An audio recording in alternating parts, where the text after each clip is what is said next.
Okay, I'm going to attempt to make a video about how to draw. Hello. That's going to be probably quite naff, but we'll give it a go. Thing about drawing, if you've never done it before, I'm sure everybody's done it to some degree. Just use any old pencil that you happen to have. This is a 2B pencil. It's a bit blacker than B is for black, if you like. So the higher the B, the blacker. So just use whatever pencil you have. I'm using a black one simply because it's not going to show up otherwise, and I'm going to have to press harder so that you can see it on the video. Now, first thing you're going to draw, this is what we're going to draw, in case you hadn't guessed that one, is you want to know roughly, is it wider or is it taller, so that you know which way up to have your paper. So, this is where you use a pencil. You've seen people using pencils to measure. You shut one eye and then you sort of like slide your hand along. I'll just use the width of the pencil now. You see on this edge here, that is 1, 2 and a bit pencil width for the whole thing to the edge of this. And then it's about 1.5, just 1 3/4 height. So I know it's a bit wider than it is taller, so I happen to have that in the right place. Next thing I'm going to do is look at the shapes, and I'm just going to put simple shapes in. That's the obvious one to start with, isn't it? And that's kind of in the centre of things. So let's just bung that in there. Not too big because you don't want it going off the page. So that's going to be roughly that. I'm pressing harder than you would because you want to be able to rub it out when you want to. And so that's roughly it. Don't forget you can have a... I'm doing this because I'm in isolation. Nobody else can film it for me, which is quite awkward, but a challenge. So, that's a very simple shape. You see how simple that shape is? It's like it's nothing very much like that at the moment. It doesn't matter. At this stage, doesn't matter.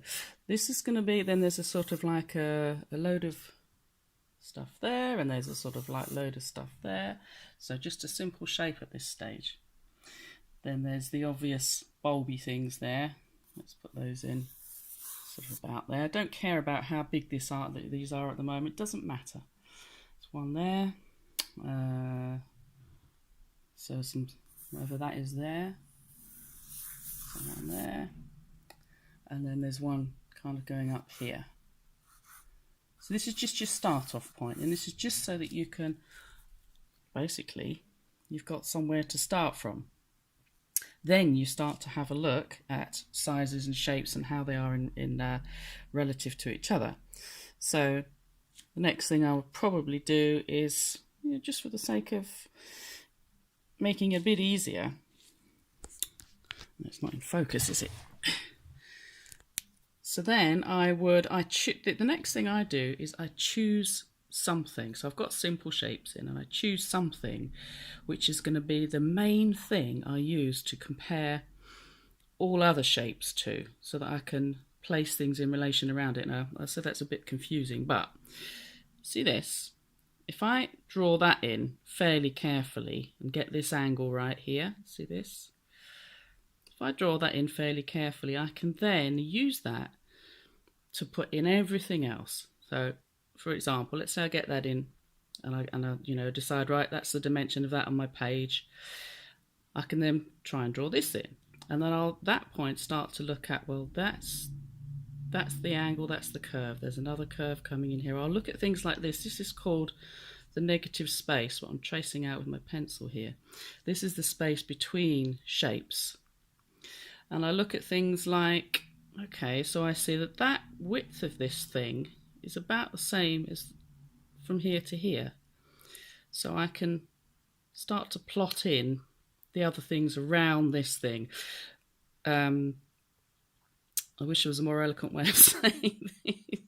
But basically, you're plotting in, roughly the composition, and then you pick one thing, usually on the left if you're right-handed, because otherwise your hand's, rubbing it out as fast as you go along, which is stupid. So that's the thing I would get in, and then I would start to plot, probably put that in next. So let's just roughly do that. You're going to take more time over it.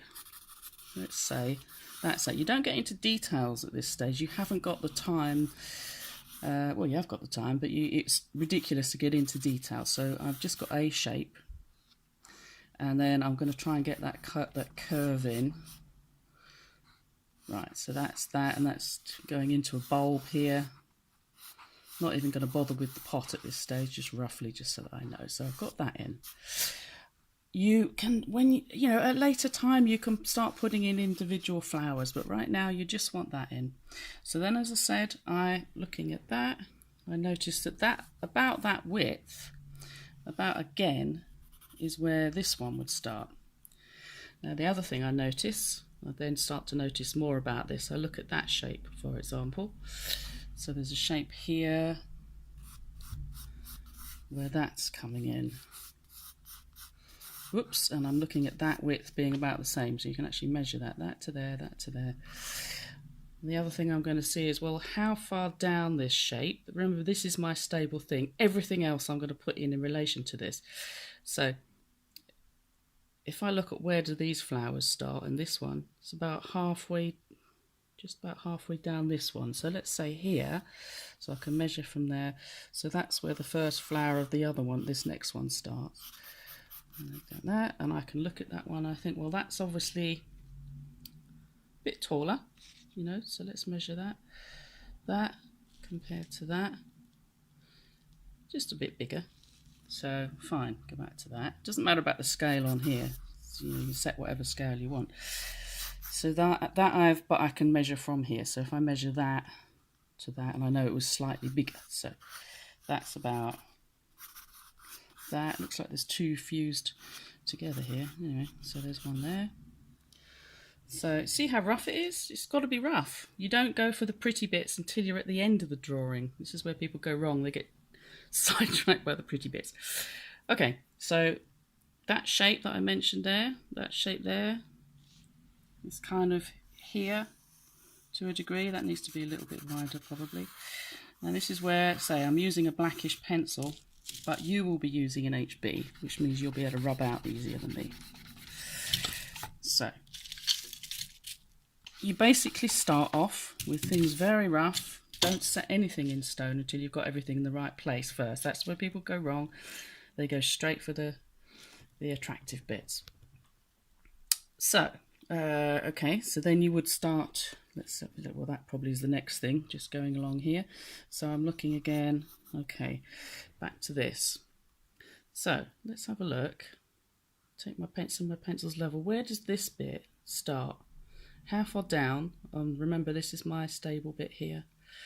It's about near the top here. Look, if I took a line from there to there, it's about there. So on here, you put a line there. That's just above that. So this is where that one starts, roughly here.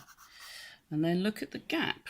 Again, look at this space between, let's say you've got this isn't quite drawn in roughly, that's roughly that. So then look at that space. How wide is that space compared to this? Slightly less, I think, isn't it? Between there to there, slightly less from there to there. So, good. So, the way I've got it there, it's probably about, oh, look at that, that's interesting. I would have put that right in the wrong place there. It's actually here. And that, in fact, is nearly touching the... So how far down does that go? The very tip of this, about here. Brilliant, look, it's all working out. And then you just carry on like this. And you take as long as you want. You don't have to rush it. I'm rushing it because I want to make it a video that you can actually use. But I would carry on measuring. When you see people, pavement artists, doing little sketches and, you know, portraits and stuff like this, they've just done it a lot and they're doing it very fast. I'm fairly fast, but nowhere near as fast as them because I don't practice as much. But you would carry on measuring, and the key thing is, just repeat it again, this, this is your stable measurement because it happens to be on the left. So you can start with that, and you're slotting in everything around it. So you look at that shape, you look at the width of it, you can measure with your pencil. And then you see that there's about the same width from there to there. And then you can go, say when you're putting this bit in, well, how far above that is it? So there's that measurement from that way.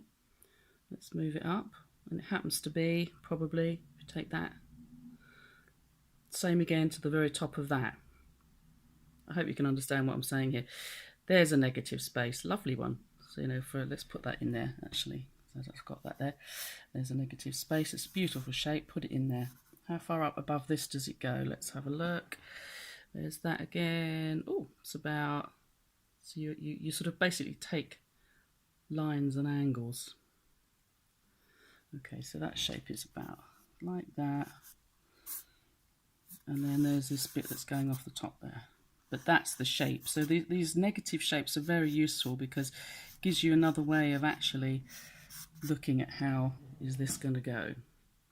So you can see, you know, this will take half an hour to sort of sketch it in or more, depending on how fast you are. But you will actually start to plot in. And the next video will be how I'm going to show you, once you've got that in, what's next. But the key is looking, like anything, and get one thing in that you're absolutely sure about.